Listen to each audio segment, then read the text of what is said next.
which is quite notorious because it's the school where the 3 boys who were kidnapped, it's called Makor Chaim. That was the school he went to. And then he had to deliberate what was he going to do after. He knew he definitely wanted to do army.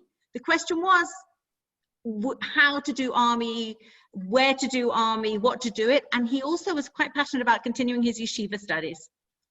I'm not sure if all of you have heard of the Hesder program, but the Hesder program is where you partly study in yeshiva and you partly go to the army. And it's usually a 5-year program. And while he was in his last year of high school, he heard of that a rabbi was starting a new program called Shesder. Shesder meaning a 6-year program instead of Hesder, which is a 5-year program. And this 6-year program, why an extra year? Because this rabbi who was starting it realized that a lot of the boys who were going to his yeshiva were actually the type of people who should be officers in the Israeli army. And up until now, if you went to the Hesder program, even if you had the credentials to be an officer, because of the way the program worked, you couldn't go to officers training. And therefore, he was looking to start a program where all the boys that went to his yeshiva would continue on to officers course. And it was less about what they were going to do in their regular army. It was more about in the reserves, that in the reserves, they would be able to be officers. So he was starting this program and he was going up and down the country looking for boys who'd be willing to join the first year of his program.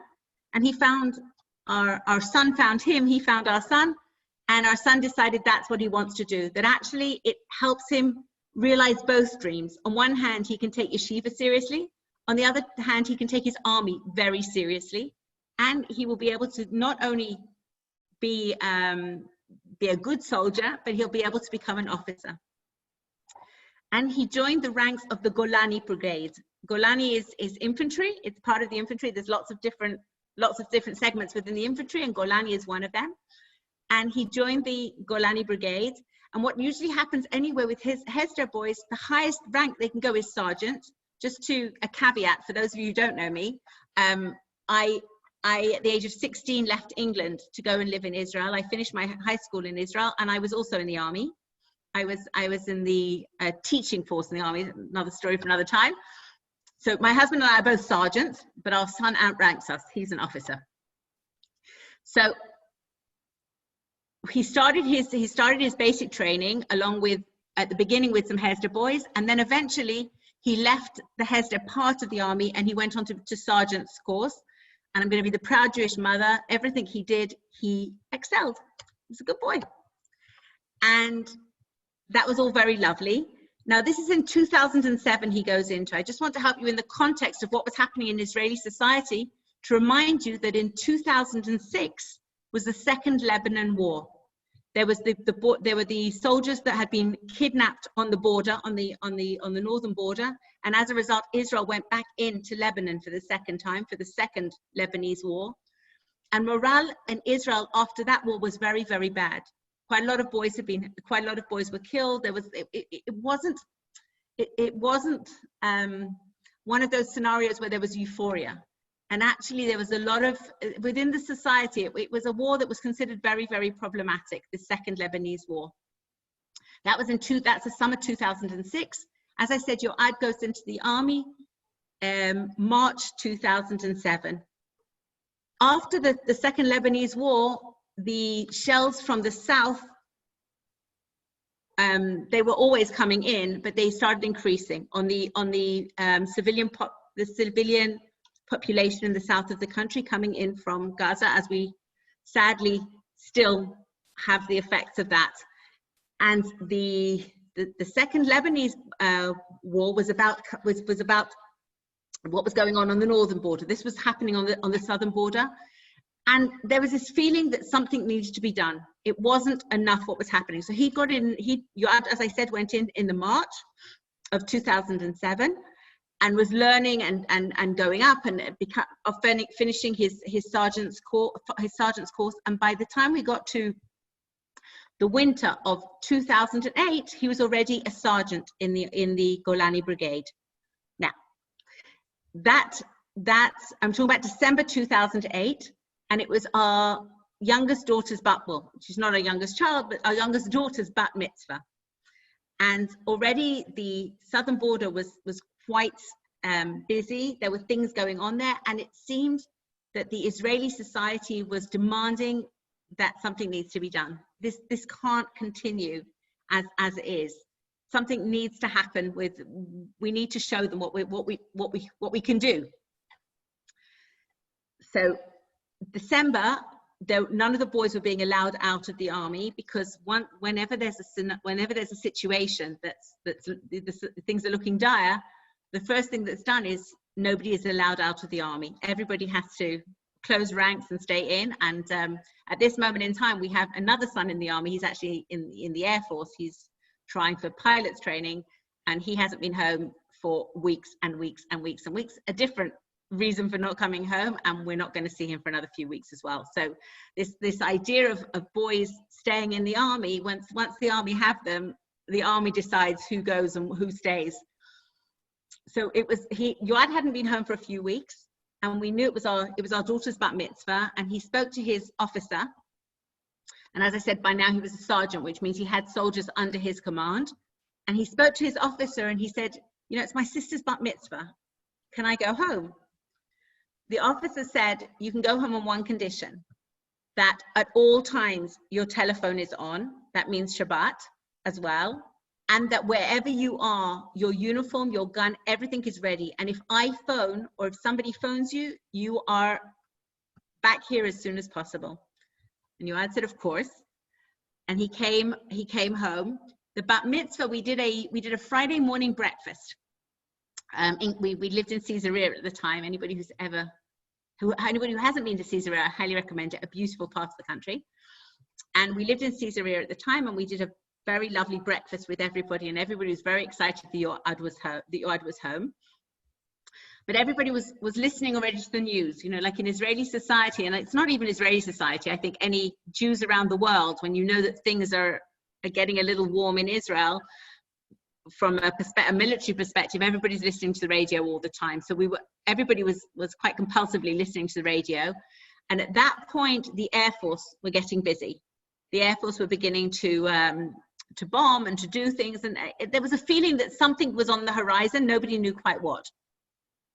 So we had the Friday morning together, and that Shabbat, the close family, it was Hanukkah. So the close family, we went to a hotel in Herzliya. Anybody who's the Sharon Hotel in Herzliya? I'm sure quite a few of you will nod that you know where the Sharon Hotel is in Herzliya.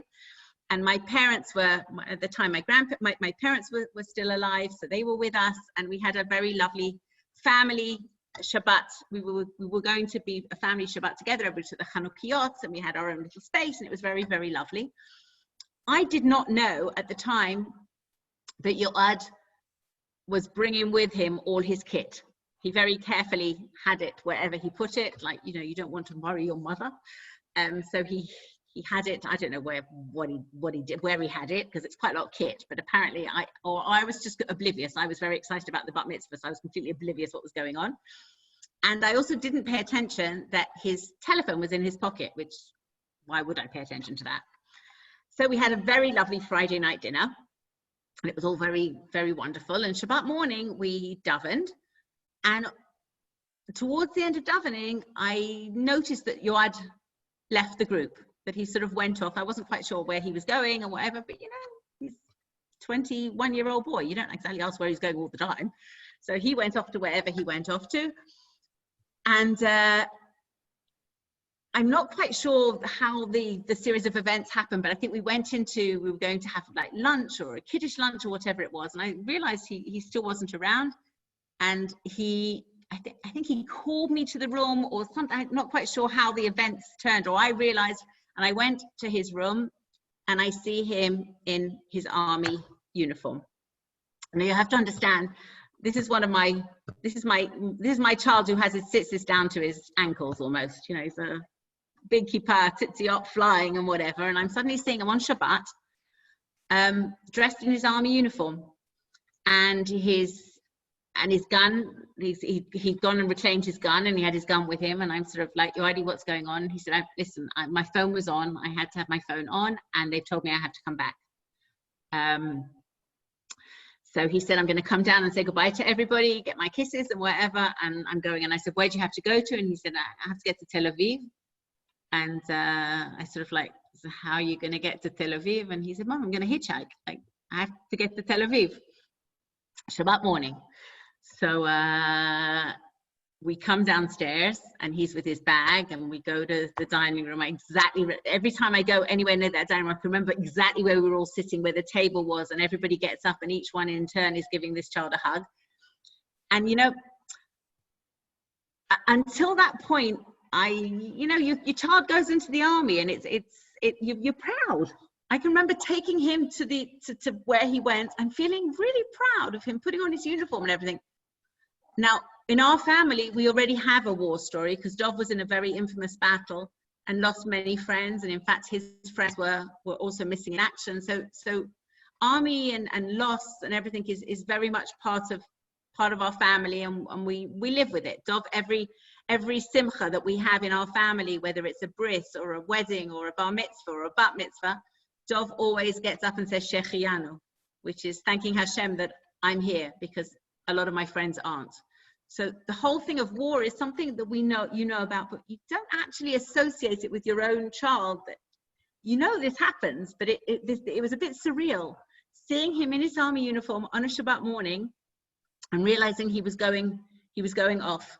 So he said he gave his hugs to everybody, and it was all very, it was emotional. And Dov and I said, to everybody, we're just going to walk him out. And at the door, we did the traditional parents' blessing that you do on a Friday night, the blessing of the Kohanim. We both blessed him, we both hugged him, and we sent him on his way. And I can remember standing outside the hotel and watching him walk away, and your mind plays very strange tricks on you. And I'm watching him walk away, and I could see every 2 minutes he was turning around to see whether we're still there or not. Because I knew later, I didn't know at the time, he was waiting till he felt he was out of our view before he hitched a ride. He was worried that seeing him get in a car on Shabbat would be something that we would find, I don't know what he thought, offensive. I don't know what he thought that would happen to us. But what he didn't realize was my vision was sort of around the corner, and I actually did see him put out his hand, which was really, really surreal. Like his sitz is flying, and on a Shabbat. And of course, the minute he put his hands out, the first car that came by stopped for him. Israeli society, a kid who's obviously needs to get back to the army base, and off he went. We continued our Shabbat. It was all a bit strange after that, but we continued our Shabbat. And of course, the second Shabbat is out, you turn on again the radio to hear what's going on. And we understood that what was happening was the Air Force were giving what it needed to give. And in fact, the conversation was, you know what, maybe we're not going to send in the infantry. Maybe it really is going to be a matter of we're going to do what we need to do from the air, much safer for our soldiers, and we're not going to go in. And for a couple of days, we didn't really have contact with him. We didn't know what exactly was going on until like 2 or 3 days later. And they the boys were given permission to phone their families. Jewish army, you have to phone your families, you have to phone your Jewish mother. And he phones and he says, we're here in a place called Tselim, which is in the south of, which is quite south of Israel.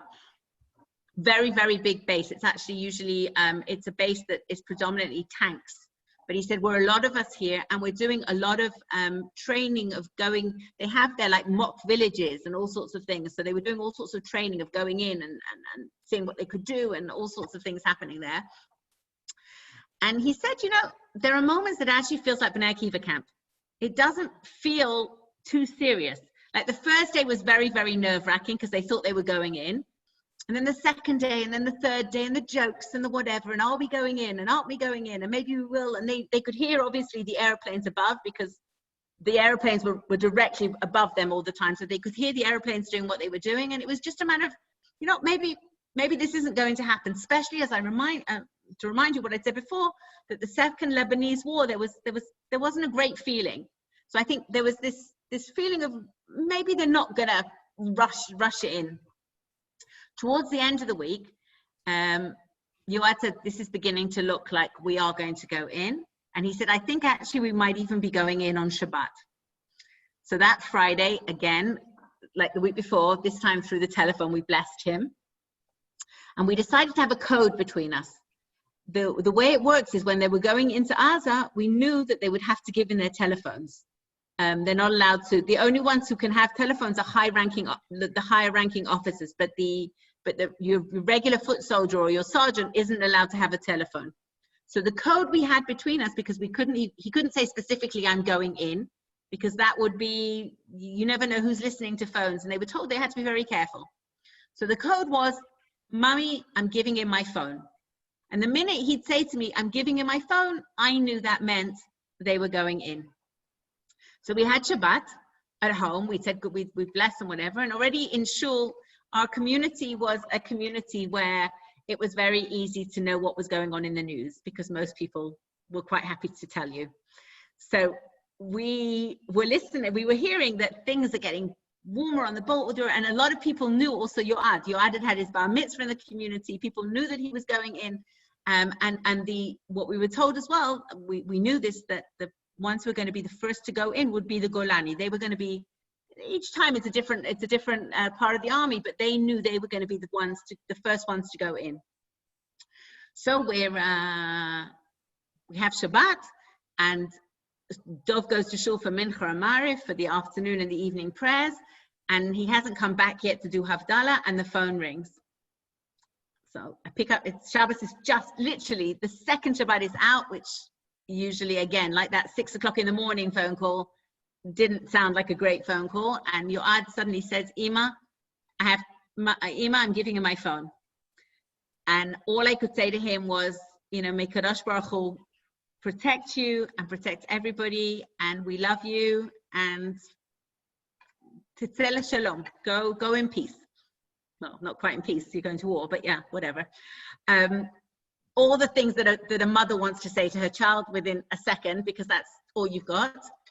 And by the time Dov came back, his phone was already off, and we knew that he'd probably gone in.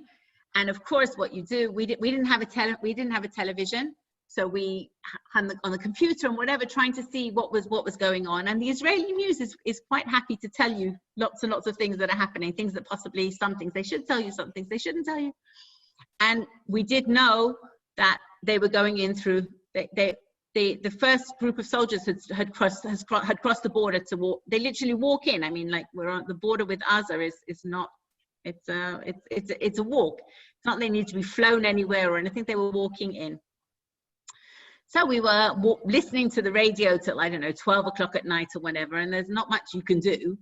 So eventually we said, okay, what are we going to do? We're not going to sit up all night or for God knows how long. We might as well go to sleep. And we went to sleep.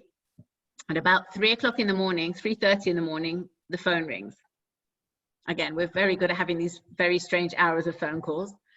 And the phone rings, and I must have been quite asleep, so I actually almost didn't hear it.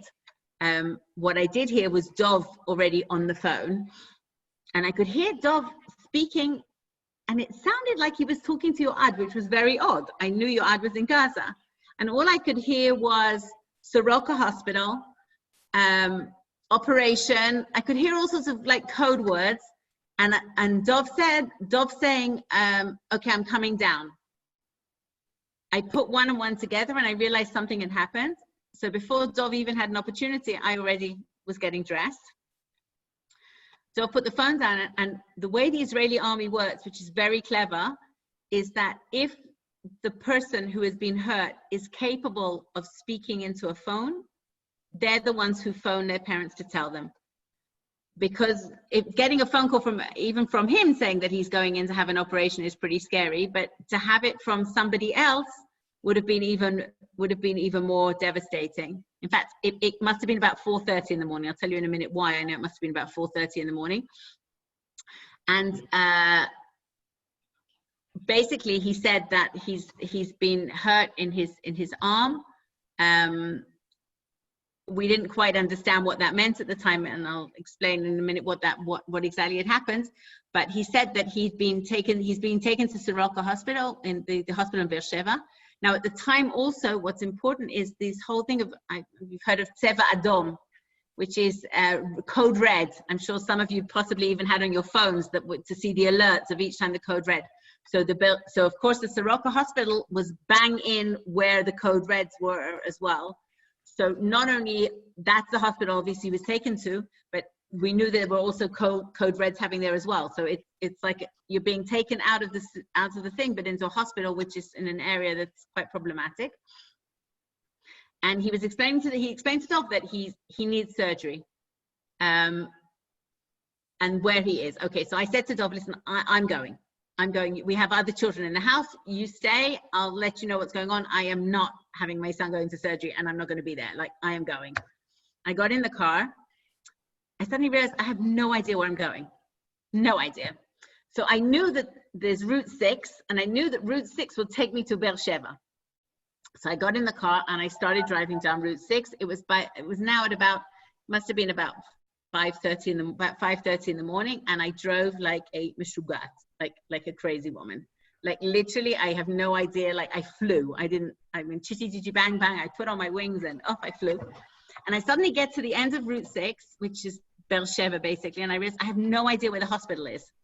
So I get to a traffic light, and next to me is a taxi who has a person in the back, like he's already on a paid ride. And I say to him, can you direct me, which way is it to the Soroka Hospital? And he looks at me and he goes, are you a mother of a soldier? And I said, yes. So he turned to the person in the back and he said, we're taking her to the hospital. I have no idea where this person was supposed to go with his ride. He said, we're taking her to the hospital. And he said, drive next to me. He drove me to the hospital. He drove me to where the entrance was for the A&E. And he pointed to me, he said, that's where you need to go in. And then he drove me around, made sure that I parked properly, make sure I took out the keys to the ignition because my brain wasn't quite in it. And then he waved me off and said, something like, Kol hakavod leTzahal, or whatever it was, or refuah shlema and everything. And as I'm running towards the entrance of the hospital, waiting outside are female soldiers in uniform. And they see me and they say to me, you're a mother of one of the soldiers who's just been hurt. And I said, yes. In the incident that he was hurt, 15 soldiers were hurt. So they were standing there with a board and matching names, basically. So as I came, they said, what's his name? And I said, Freda Kaplan. And they looked and they said, okay, he's now, and they rushed me basically. They phoned ahead to the surgeon and they said to the surgeon, the mother's here. So basically my son was already ready to go into surgery. The surgeon had decided that he was going to wait a certain amount of time to see if a parent arrived so that we could kiss him before he goes into surgery. I literally arrived as he's already got the things in. They're about to put him under. Gave him a kiss and the doctor said, I'll come and speak to you in a minute. And basically took him into surgery. And I suddenly find myself in this waiting room with a few other parents because all of us, our boys had to go into surgery. And one of my daughters, what she'd done is she'd sent out, in the same way as you probably are seeing sadly quite a lot at the moment, please daven for, and the name of the person and the name of the person's mother. So our son is Yoad Ido ben Freda Elka. So Yoad is not such a common name, and Freda certainly isn't such a common name. So our daughter must have sent it out to people who sent it out to people who sent it out to people, and suddenly my phone was inundated with people saying, is it Yoad? Is it Yoad? Are we supposed to be davening for Yoad? What's happened to Yoad? It was like this bombardment of people of suddenly caring and trying to find out what happened with Yoad. What had happened with Yoad, now I can tell you, what had happened with Yoad is they had gone in to Gaza in 2 columns. As I said, they were the first ones in. What had happened, the rabbi of the army had come and made Havdalah with them, almost at the border. There were hundreds of them. They made Havdalah. They did a very solemn dance. They made 2 columns and they started walking in. And the Hamas were waiting for them with missiles in a certain place because they knew the chances are the infantry were coming in, and they threw over like a patzmal, I don't know how you say that in English, some sort of missile, and the missile landed in between the two columns, and what happens is shrapnel goes everywhere. The lucky thing was, and this is really mishamayim, is that they had decided not a lot before this, that the boys were going to be wearing special vests, special ceramic vests. And because of that, the casualties were much less than they would have been in other scenarios. But what's amazing, and what you suddenly realize, is how Hashem works in mysterious ways, is that the shrapnel went in all different directions. The person in front of him wasn't hurt. The person behind him wasn't hurt. The person behind him was hurt quite badly. It was just, it went in different directions, and this one was and this one wasn't. It's bizarre. Like, it's not that everybody there was hurt, but 15 of the boys got hurt. Yoad, I'm raising my arm. Yoad's basically, the shrapnel went in through his elbow, but this side of the elbow, not the back side, the front side. I don't know what it's called. I don't know what that's called. And it sort of like smashed the bone, and also the tendon that was there. And the big problem is that he was bleeding. Now, the way it works with taking the soldiers back, especially when 15 of them were hurt, obviously the more serious are taken out first and taken back to Israel, to hospital first. And then, according to the rank that the rank you are, the lowest, the soldiers who have a lower ranking are taken out first, and the person who has a higher ranking is taken out second or third or whatever it might be. So Yoad was the only sergeant hurt. The others were foot soldiers. What had happened was when he was hurt, and this was about, I think it's funny because he exactly knows the thing. I think it was like 12/17 or something. It was some odd thing. And how does he know? Because they came and they put a tourniquet on his arm because he was bleeding quite badly. So they put a tourniquet on his arm, and the doctor said to him, whatever you do, don't forget 12/17, because you have to know how long. And in fact, on his forehead, they wrote 12/17 as well, in case he lost consciousness, and they'd know when it was put on. The thing with the tourniquet is that only a doctor can remove it. So this idea was that he had this tourniquet on, and he was in the field, and the blood was stopping going to his arm. So by the time he was taken to the hospital, the fear was that he was going to lose his arm, not because of the injury so much, but because of the loss of blood until he got there. Thank God, amazing doctors saved his arm. And Jacqueline, tell me how I'm doing with time. It's 9:10, so you're good. You can do like 5-10 minutes more, maybe. Perfect. Okay, perfect. Sorry, I get long-winded. Sorry, apologies. So anyway, he basically ended up, they had to do it. They did an operation on his arm, and he ended up staying a week in Soroka Hospital. I spent most of the time with him. It was one of the most, and he will say it as well, one of the most incredible weeks of our lives. As I said, with the second Lebanon war, the country was feeling very forlorn and very depressed and lost its motivation. The cast iron gave that back. There was a feeling, not of euphoria, because that's not the right language, but there was a feeling of that something was being done, and there was the South especially was so grateful to the soldiers. And what happened was the boys who were in hospital were inundated with people coming to see them to say thank you.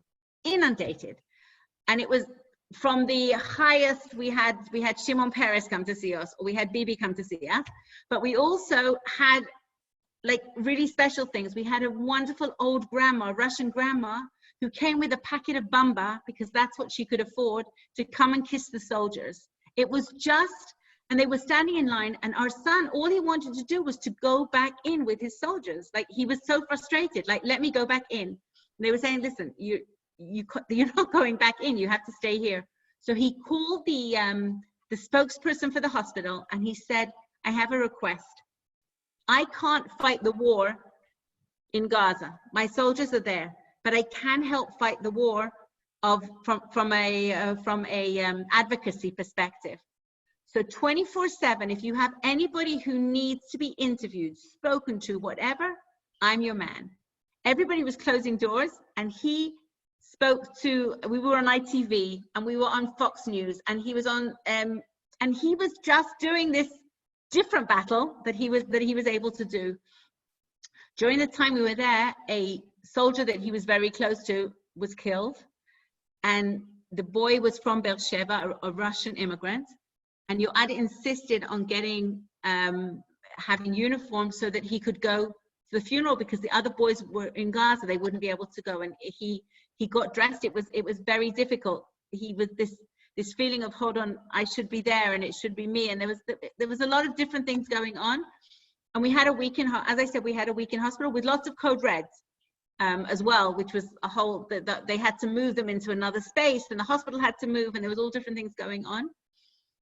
The week after he was hurt, his first cousin, who is very, very, very close friends of his, our nephew, got married. So one of the things also in the hospital was, not only did people come to visit, they were inundated with gifts. He was given a computer and a this and a that and whatever, and he refused to receive any of it. He kept on saying, it's not for me, it's for the boys who are inside. I haven't done anything. What am I doing? I'm here. I'm eating and I'm sleeping and all good. So when we left the hospital on the day of the wedding, because that was the day we could leave the hospital, we left the hospital, he insisted we went via that base where they'd waited to go in. The car was full of goodies. We went to the point where his unit was receiving things or whatever, and he left every single thing there, down to the sweets, the chocolates. He refused to take any of it. He left it all so that when his friends came out, they would have it waiting for him. And then we drove to the wedding. We missed the chuppah, but at the end of we missed the chuppah, and then they were already in the cheder ichud. They were in the room that you get the chatan and the bride and groom go to after the wedding. And they knocked on the door and said, Yoad's here. He was wearing his pajamas from the hospital top, because of the way his arm was, he couldn't get it in a shirt. So it was the easiest to wear the thing. He went in, lots of hugs and kisses and whatever. And then during the dancing, we had to be careful with him because he just had an operation. But it was an incredibly moving thing. And then during the slow dancing, there was all the slow songs that usually are sung. And the Imish Gachech, the Shweki Imish Gachech, was sung again. And as we're suddenly hugging and whatever, I suddenly, for the first time, realized that I could have lost my son a week ago. That had the shrapnel been a millimeter higher or lower, or wherever it would have been, I could have lost him, and I wouldn't be able to go to his wedding. And suddenly I lost it for a bit. I got it back, but I lost it for a bit.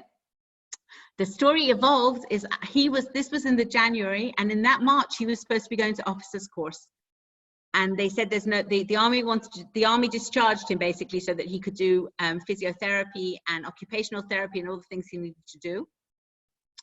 But he was intent that he was going to be going to officers course, so he worked incredibly hard. This was in the January that he was hurt. By the August, literally the last day that he could try and get into officer's course, he went to Tel Shomer Hospital to the hand specialist, who gave him permission to go into officer's course. And he did 6 months of the officer's course. At the end, he finished with distinction. And because of the whole story, so Gabi Ashkenazi, who at the time was the head of staff, put one thing on one shoulder, and Ehud Barak, who was the Minister of Defense, put on the other shoulder for him. And they made a whole big fuss of a soldier who'd basically been wounded but fought to get back into the army. And he continued as an officer. He then subsequently married. And as I said, in 2016, he suddenly had the dilemma of whether to give his kidney but then it meant that he would lose the status of that he'd fought so hard to get, to be able to be an officer, to be a combat officer. And he debated what to do. But as halacha as the Jewish law says to us, if you have a mitzvah that comes your way, you don't know what tomorrow is going to bring. If you have an opportunity to do something good now, you should do it right now. So he decided that he was going to give his kidney, and he did. He donated a kidney. His army profile went down, and he fought to get it back. And he is, in fact, at the moment in reserves, and he is back as a fighting officer in the army, a dad of 5 kids, and we are very proud of him. So that's my story. Wow. Serving officer. Wow. Oh, amazing. Wow. Freda, that really is just amazing. I'm sure there's a few people who want to say something, but I know, Sarah, you wanted to. Do you want to speak first? Thank you. Freda, this is Sarah Mendelsohn speaking. We've met many times, but first of all, I want to thank you for your very moving words. And as always, I thoroughly enjoy listening to you. But I have to tell you that I have real goosebumps because I've known you for many years and I've met you several times. And what I've never known before is that you have this story to tell about your son. And I have goosebumps because I have the same story or a similar story. I have a son who, up to the injury, thank God, Baruch Hashem, I have the son, and I went through in London the same story that you went through beforehand. I had a son who was in the same war, who was in Golani, who went in on that Saturday night, that Motzei Shabbat, in that first bit. We must have been almost side by side with your son. Wow. And I've never known that we shared this story before. We had the same conversation. We had the same, that whole week leading up to when they went in, where he was on the phone all day, every day, and we were in London, and I was sitting here in Bushey with our family and hearing those phone calls. Are we going in? Are we not going in? We had that Friday, Erev Shabbat. Would that be the last phone call? Exactly the same feeling. Wow. And then that Motzei Shabbat, I'm giving in my phone. That's exactly what he said to us. The minute Shabbat was out, I'm giving in that phone.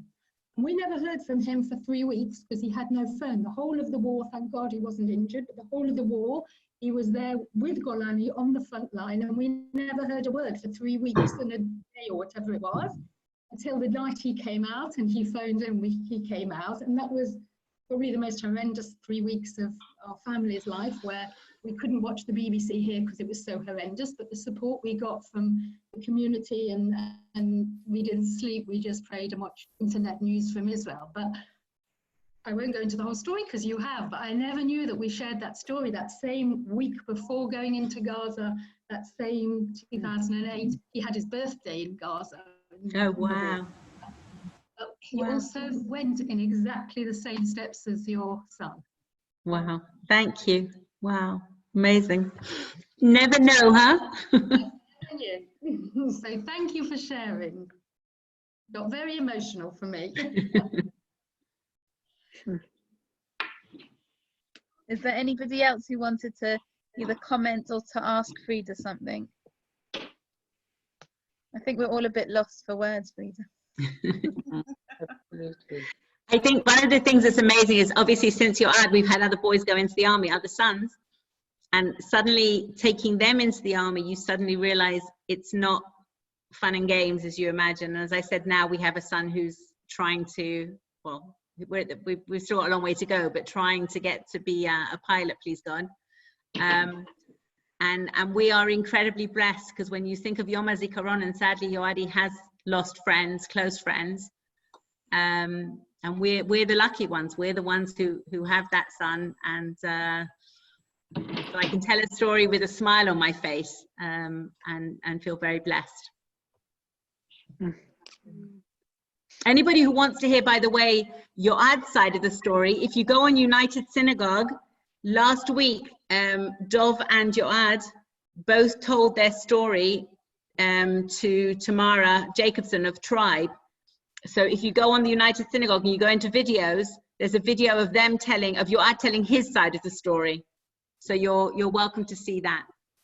So Freda, I knew about the United Synagogue. I saw the talk, but I didn't want to listen to them before I'd heard your story. But now I'm going to, because I think that was just, must be amazing to hear both yourself and also now to hear from Sarah as well, the way a mother you know, the emotions that you were going through.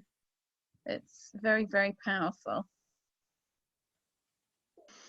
I know that one of the things that we can't do is make comparisons between different either times in history or different challenges that we go through in life, because each one is unique. But would you say that there is anything in terms of one of the things we have spoken about before on this forum actually is in terms of us as women and our faith? Would you say that there is some lesson that from what you went through that maybe you could share with us in terms of faith through the challenge that we're going through right now? I think one of the amazing things, as I said before, was even though people weren't with us, we felt people were with us. And this, what's happening now with these virtual communities, that even when you're not in the same space, this feeling of comradeship, of caring. I did a talk, one of the tribe things. There's a tiny little video of me saying something, and one of my favorite sayings is by Rav Kook. And Rav Kook says it's I'm going to say it in Hebrew and then I'll translate it. Kshahan shama me'ira, gam shamayim ote arafel mefikim or na'im, which means when your soul is illuminating, even dark, luminous skies have a bright light to them. And I think that this idea of even in very, very dark times, there are moments when the neshama, because of a caring, because of acts of good faith, because of the things that are happening. And I think that sometimes it's inward and sometimes it's outward. It's not always the same. It's not always part of external. It's sometimes just you looking into yourself. And I think it's counting those small blessings. I spent a lot of time in the hospital looking at him and saying, he's here and I've got him, and thank God. And seeing the beautiful side of Am Yisrael who were coming to say thank you, and we're lining the things. And I think we're seeing, you know, the clapping that you're doing for the NHS or for all the different things that are happening is again this feeling of understanding that there are, even in these terrible times, incredible people around us who are doing such remarkable things. And I think that the light of that is something that shines for all of us. I can say that I'm extremely proud that this ambulance that we raise money for is now delivering food, because it can't do the wishes that it was doing. It's now delivering all sorts of food, and it says at the back, a gift from the Jewish community, and it's going all around doing it. I think there's just endless things of good that people are doing. But I don't want to belittle how difficult it is for a lot of people as well. And I think that we have to be empathetic to that. And there is a lot of very difficult things. And I think in the hospital we saw that as well. There were beds that things were difficult, and it doesn't matter whether the injury was worse or not worse. It's just how different people react to different things. And I think we have to be empathetic to other people and not sort of start doing comparisons. And I think that was a big thing that we saw there in the hospital. There was somebody whose son's wound seemed much less, but they were in a very, their scenario seemed much, much worse. And we don't know what's going on behind closed doors. We don't understand how these things. And I just think we have to look for empathy. We have to look to see how we can help others. And I think we also have to be nice to ourselves. We have to find compassion for ourselves and find moments to, if it's difficult for us, who you're going to speak to, or taking those minutes to do whatever it is that make each one of us feel that we're helping ourselves as well. So I think we have to be careful with our self-compassion, not just looking to do for others outwardly, but realizing that we have to take care of ourselves too. And I think that's what happens at the wedding, when suddenly I realized, hold on a second, I've been not sleeping for 2 weeks or whatever it was, and very, very worried. And all of a sudden, yes, you need that as well. And you need to help yourself. So I think it's a balance of all of these things together. But gratitude is definitely a big part of what we saw then, and I think what we're feeling now. So, does anyone want to either comment or ask any questions?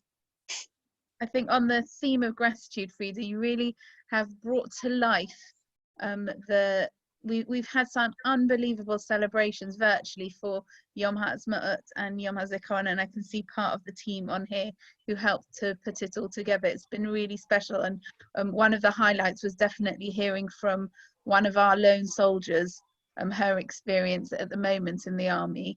But I think to hear from you and your story, which, you know, thank God there's such a wonderful happy ending too, is really gives all of us a lot of hope and a lot of faith and positivity. So thank you from me.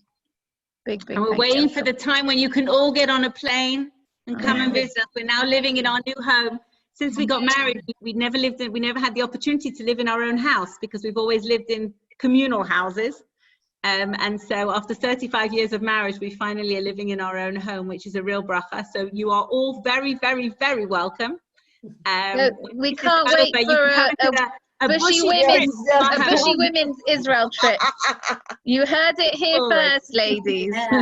We're all going to go to Israel after lockdown. We can't wait. Sending you love. Please God. Yeah, please God, and good health, everyone. Yeah. And Thank it's you, so wonderful, lovely to see wonderful everyone. And Freda, really thank you. This has been so special for us all. Laila Tov. Thank you. Laila Tov. Laila Tov. Good night. Good night. Good night. Bye.